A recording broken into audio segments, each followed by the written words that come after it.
Hello everyone.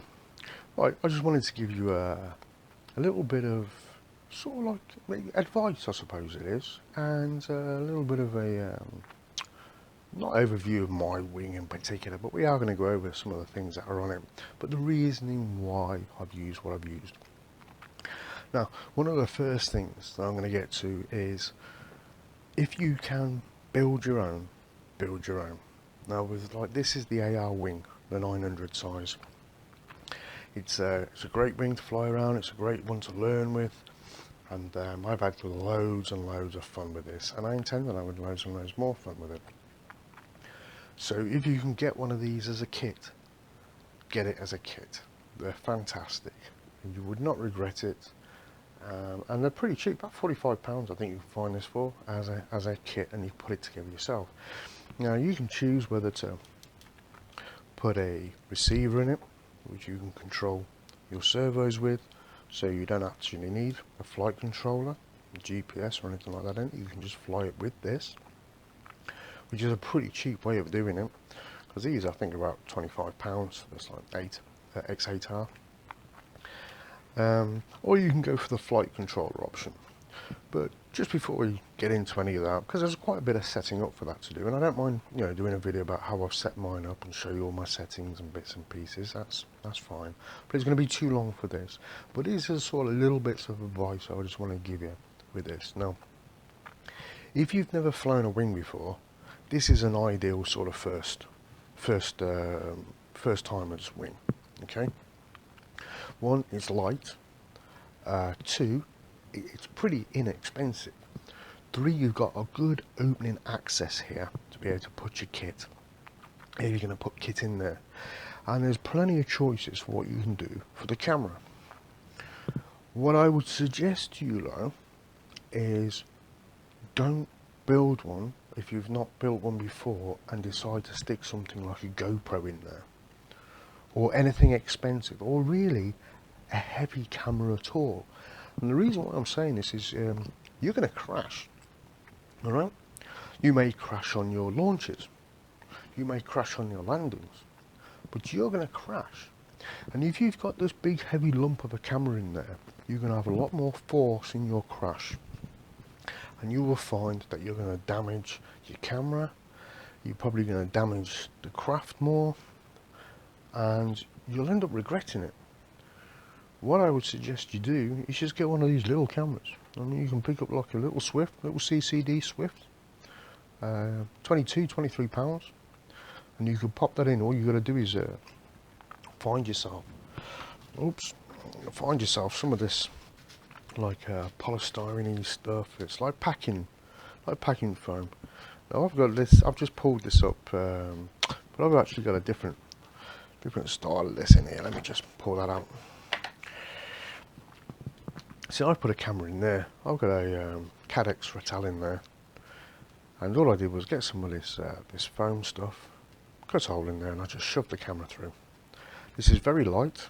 It's pretty good for impacts, and it offers a lot of support in the front there. But like I say, the main thing about it is, one, it's light, so the energy going into your crash or your messed up launch is going to be a lot reduced. The camera's a lot cheaper. You stick a GoPro in there. Let's have a look at a GoPro session or something, that will fit into this. Now I know there's a little bit of a wood, lightweight wood sort of framing that you put these things in, but don't expect that to protect your camera. Don't expect it to protect your camera, because normally they sit right at the front, sticking out a bit. Now you can see that's sat in there quite deep, and if that were to hit something pretty hard, it's still going to take a bit of an impact, but this can all shift back a bit. It can all be moved back into this, where the other ones that fit into the wooden little frames, they can't move. Okay, so it's all going to be absorbed through this, and it's going to damage it. It's going to damage it. It also, if you don't put a heavy camera in there, it means you don't have to do so much about trying to counterbalance the weight, because the heavy camera needs to be counterbalanced. You've got underneath here, both sides, the two centre of gravity, and you want to make sure that you've got just a very slight tip on the nose, because it's a lot easier to fly it pulling back on the stick slightly than it is with a thing trying to always dip its nose up, you know, always trying to come up in the air. That's a proper pain in the backside. You're always better off if it's just trying to go down slightly, but you'll work it out. You'll work it out because you'll set it up in such a way that you set your servos so you've got, depending on the weight and how you've set this thing up, because they're all going to be different. You know, there's some people would tell you to set them up a certain amount of millimeters and all this sort of thing, but I'd say, look, that's all well and good, but depending on the weight that you've got, depending on how much nose heaviness you've got, depends how much you want to set these up to give it a little bit of built-in lift. But that's another thing. You see, there's so many sort of variables to these sort of things. But this is what I would say. Keep it light. Now, when I first built my first one of these, because I had one that I actually destroyed, and you can see it in my videos, it's, you know, I flew it to destruction basically. I got loads of tape around it, and I figured I was doing myself some good with that, and in a way I was, because all that tape was pretty much holding it together. And I needed it because the amount of launches that I messed up, I can't tell you the amount of launches, but most of them were messed up. And I had a GoPro sat in the front. Yeah, I smashed my GoPro up. And I was gutted. They're not cheap. They're not cheap. But what I did find out was when I put a smaller camera in there, you know, I broke this part because I had the other camera there, you know, one of these sat in here. Very easy again. I mean, you see the way this sits. Let I'll show you. Show you the way this sits like this. Now, if you're going to get an impact, what do you think is going to hit? Whatever you hit nose first. You're right. You'll be lucky if you hit this part here. You're going to smash the crap out of your camera. And this is one of the biggest problems, you see, especially for the person who's never flown before. And these are pretty damn good for those who haven't flown before. I stick a bit of foam in there just to keep it a little bit of I don't know, in my head it keeps it more aerodynamics or something. It probably doesn't. Another thing is if you buy a kit, you tend to get crappy servos, plastic ones. I've got some Emax Metal Gear jobbies in there and I've never had a problem with them. Never had a problem with them. But the other ones, you know, that they mess up easy. You know, they mess up easy. You hit the deck a couple of times too hard, and before you know, this thing's flopping about. It's no good. You got to take it out anyway. With a kit, they're so well glued in. You can mangle things up a little bit. Sorry, with the plug and plays, they're so well glued in because they're pre-put in for you. It sort of mangles them up a little bit. Don't even bother with them. Just buy some of these Metal Gear ones. Use them from the offset. You will knacker up the plastic ones, and you'll always end up going to these anyway. So just cut out the middle bit of knackering them up. Just get the Metal Gear ones. When it comes to flight controllers and bits and pieces, now there's loads of different ways of doing that. There's no, you know, there's no set way of setting these things up. So I've gone for the Maytag F405 wing because I could pin it. And the nice thing about being able to pin it is I can take that out quite easily and put it in something else if I wanted to. Yeah, I just need to get a little bit of close up down there. I could take it out if I wanted to, but I've pinned it. You know, some people like to go straight onto the board, and that's okay too. Everyone's got their own way of doing these sort of things, but if you're going to first do it, you might find that you want to get maybe another wing or something, and you might want to take that out and put it in there. Or you might want to be able to get that out easy enough to stick something like this in. And pinning it can work, so then you can just disconnect everything, take it all out, you know, and you can do it like that. Now, motors as well, you know, you want to pick a lightweight motor. This is a cheap old motor. When I bought these, I bought 4 of them for the first quad I built, and I think they cost me about £22, including the shipping. These are the Raystar 2 300s. Cheapest chips. I have been running it beforehand with a Brother Hobby returner on there, returner V2 or V3, which is a 1720 kV motor, and I do prefer that in a way, But I put them back on my quad, but I'm going to end up taking these off and putting them back on the quad, because what I'm going to do in a couple of videos is build a quad. We're going to go through everything, all the settings, everything. We're just going to build it up nice and cheap and go through all the settings and yeah, sort that out. But this is what I'm saying to you, the wing, these things are fantastic. Alright, now I had the Hubsan, a little Cyma, I built my first quad, and I've never looked back since I first built my quad. Okay, because you've got so much more control. In every aspect you have so much more control. And I would never go back to a store-bought quad.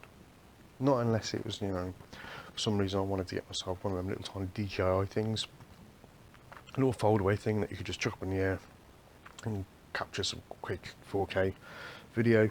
Maybe, but probably not at the price that they are. I'm in this game because I just like flying stuff around. I just like having fun. The exhilaration. I mean, there is nothing. Building your own craft is one of the most rewarding things you can do. And it allows you an intimacy with your aircraft that you can't get from a store-bought aircraft.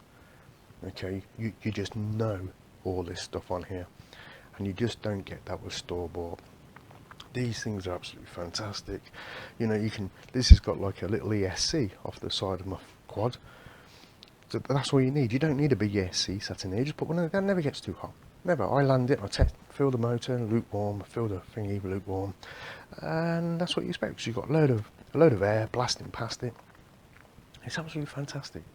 Honestly, you know, you can put your LEDs on the back. You can stick them on the front, and you get your old identity code underneath there, so you keep the old law happy. And because of course they're just going around creeping for things to do at the moment because they've got nothing to do.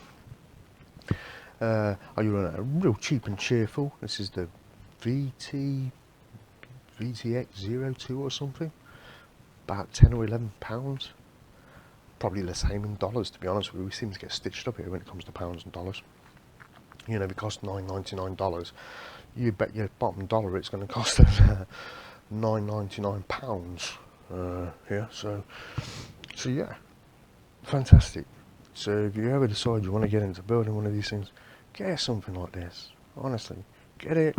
Put the cheap stuff on there. Don't put a heavy, expensive camera in there, and you have bags and bags of fun learning.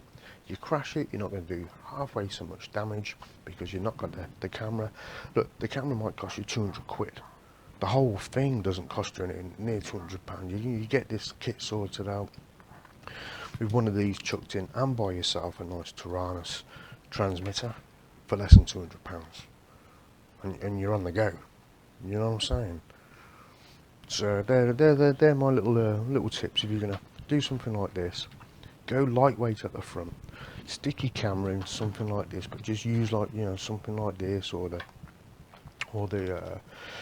rat owl that I've got in there.